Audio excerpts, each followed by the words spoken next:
Hello and welcome. This is Japan, and this is another Raw review for the 14th. This is the right before WrestleMania Raw, so we kind of figured there's going to be a lot of different stuff here. So I would say there's a lot more promos than anything. Obviously, in general, that's kind of like the type of Raw we're gonna get. I kind of gonna put a lot of it together just because there's a lot of talking points, but not enough that like I feel like we need to have little subsections because I think as a whole it's completely different.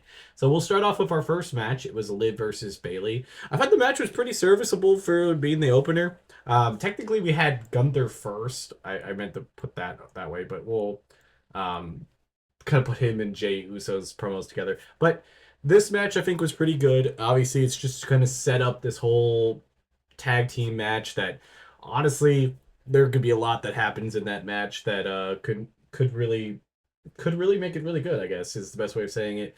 Obviously, Bailey and Liv had some pretty good in-ring chemistry. I would say this is a pretty good A tier match. I think it was a great start to the show.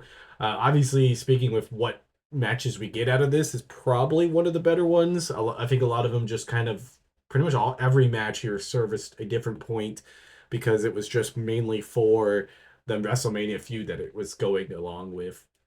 So then we get to Gunther. Gunther started off the show, cut a giant heel promo. I thought it was pretty solid. I'd probably put it in A.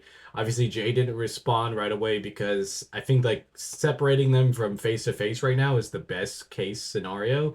So if we put his promo, I'd definitely put A. And I think Jay's promo later, just kind of saying, I'm not scared. I'm going to go do this. I thought was pretty good. It was a little weaker than Gunther's, but I think Jay's in general, like his last one was just so good that anything he said wasn't going to live up to that same thing. So I'll put this whole entire thing in the A category. It was good to be on the show. I'm really pumped for this feud. We are not going to probably get anything else more till WrestleMania, so I'm cool with that. And yeah, I think this was a pretty solid way to first start off the show and then have Jay come down later. Then we had three separate promos, which was Bianca, Io, and Rhea.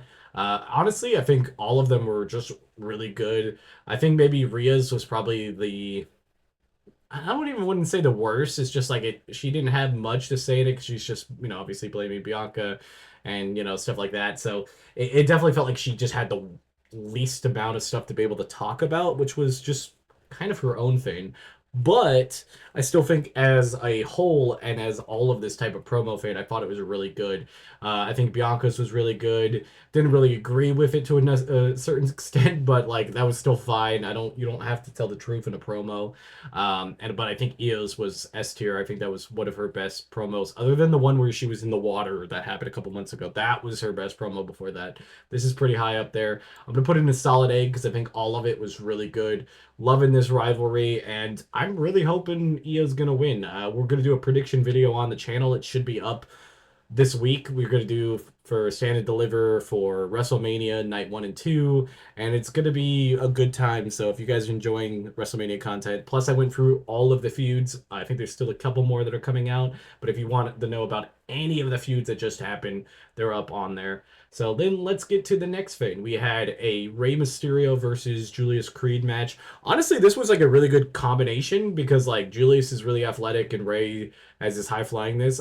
Obviously, we were gonna get kind of a screwy ending because like everybody got thrown out, and then El Grande Americano came back and was trying to cost him the match.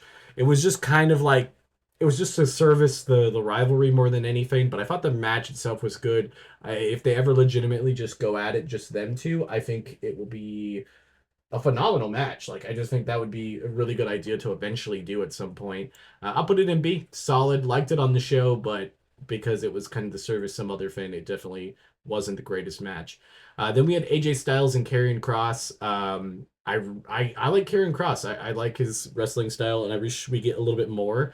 I just realized that the Penta match didn't come up on here. I saved the picture, but it must have not done, so we'll have to put that up there too. For whatever reason, I don't know why. I was like, we have four matches, so what is the fourth match? But for whatever reason, it didn't show up. But I go back to the AJ Styles Karrion Kross match. I thought it was pretty solid.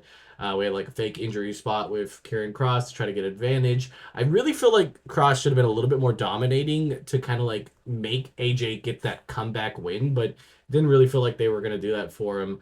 I kind of didn't like the match as much. I'd probably put in B. It's probably my least favorite match on the card, but it was mainly just a service that Logan Paul would come down and then the heels would have the upper hand. And yeah, AJ Styles just get knocked out. It's whatever. I hate that Karrion Kross just doesn't. This is his first time on TV, and it didn't really matter too much. The Penta and Finn Balor match, I also think was in B.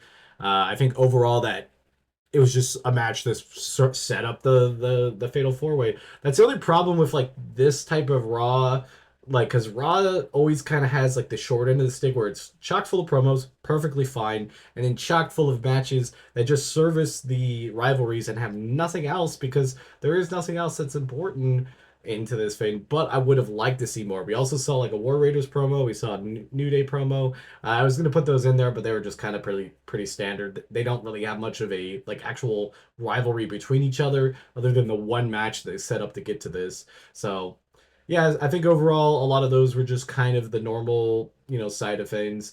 And then we obviously are gonna have like SmackDown this week. We'll have the Battle Royale. I'll have some tag team match. We'll have the six-man woman. Like they have a lot more, I think, matches that actually matter just in general. But again, I digress with that. So then we get to the end of the show, which was Roman Reigns and Paul Heyman down there. Roman gets interrupted by Seth Rollins, and then Seth Rollins gets taken out by Roman, and then Roman takes out Paul Heyman. CM Punk comes to defend him, and then Roman Reigns gets taken out again by the Shield chair. They said that, but like by the chair from his Shield, you know, ex-friend, I don't know, whatever you want to call it, enemy, Seth Rollins. I think this match has definitely been like cinema of like having long-term stories and long-time actual like beef in and outside of the ring and like friendships in and out of the ring. I think that's kind of what makes this match worthy of a main event spot. I think in general, I'm kind of a little bit more confused on who gets the win here because there's a lot of stuff that comes from it.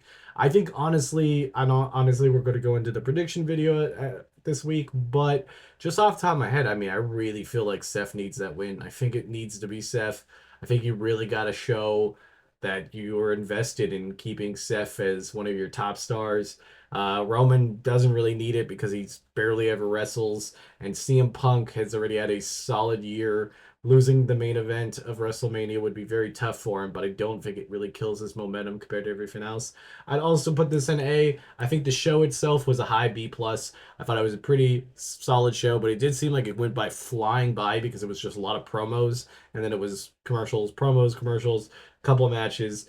I don't think it was that bad, but I didn't expect super high of the one right before WrestleMania. And we got WrestleMania coming up. So if you're liking these videos, don't forget to like, comment, and subscribe. I do reviews for Raw, Evolve, and SmackDown. So those are weekly things. And then we just do daily shows or daily videos, which right now we're doing double pretty much probably until WrestleMania is over and a little bit afterwards because there's so much stuff that could happen. But I guess we'll see what happens next. Until next time, this has been Japan. I'll see you guys on the next one. Bye, guys.